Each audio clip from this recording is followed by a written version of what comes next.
दोस्तों नमस्कार। अनोखा ज्ञान यूट्यूब चैनल में आपका फिर से स्वागत है। दोस्तों, भारतीय सेना जो हमारे देश की सरहदों की रक्षा के लिए अपने जीवन की सारी इच्छाओं को त्याग कर यहाँ तक कि अपने घर परिवार, अपने लोग, अपनों का प्यार और जीवन के सारे बंधनों को तोड़कर किसी दुख की परवाह न किए दिन रात सीमा पर खड़े रहते हैं और पलक झपकते ही दुश्मनों का खात्मा करने की हिम्मत रखते हैं। दोस्तों, मिली जानकारी के अनुसार श्रीनगर में ड्यूटी पर से वापस लौट रहे सीआरपीएफ की 76वीं बटालियन के 2500 से ज़्यादा जवानों के लिए जम्मू से 14 फरवरी को 2:23 पर तड़के बस लेना यादगार अनुभव था, जो कि कुछ ही घंटों के बाद दुखद घटना में तब्दील हो गया।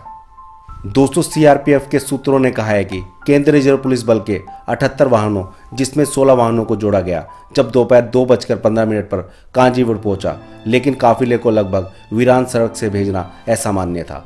सुरक्षा के दृष्टिकोण से यह एक आदर्श रणनीति होती, क्योंकि पिछले कुछ दिनों से मौसम खराब होने की वजह से जम्मू श्रीनगर मार्ग पर यातायात ठप था।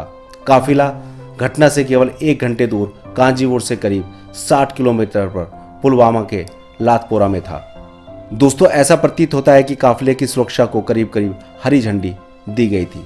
सीआरपीएफ की रोड ओपनिंग पार्टी रोज सुबह आईईडी की उपस्थिति को जांचने के लिए राजमार्गों की जांच करती है। और दोस्तों, इस क्षेत्र में सेना की बाहुबलता है और राजमार्गों पर हमेशा तत्काल प्रतिक्रिया समय मौजूद रहता है।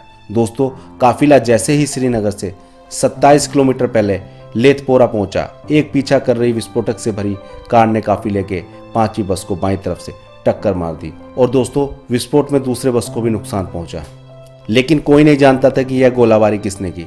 अब शहीद जवानों की संख्या लगभग 42 तक पहुंच गई है और कम से कम दर्जन से ज़्यादा जवान घायल है। दोस्तों, काफिले में मौजूद सीआरपीएफ के एक जवान ने कहा कि जबरदस्त धमाके ने सभी को चौंका दिया। वहाँ केवल अफरा तफरी और भ्रम की स्थिति में वहाँ केवल धुआं ही देख पा रहा था। उन्होंने कहा, हमें हमारे वाहनों के पास जाने के लिए कहा गया। सीआरपीएफ के एक अन्य जवान ने कहा, जैसे ही हम बस से नीचे उतरे, हमने अफरा तफरी देखी।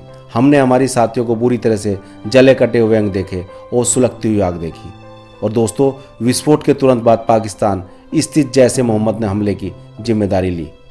उसने कहा कि दक्षिण कश्मीर के पुलवामा जिले में एक स्थानीय फ़ियादी आदिल अहमद डार ने यह हमला किया।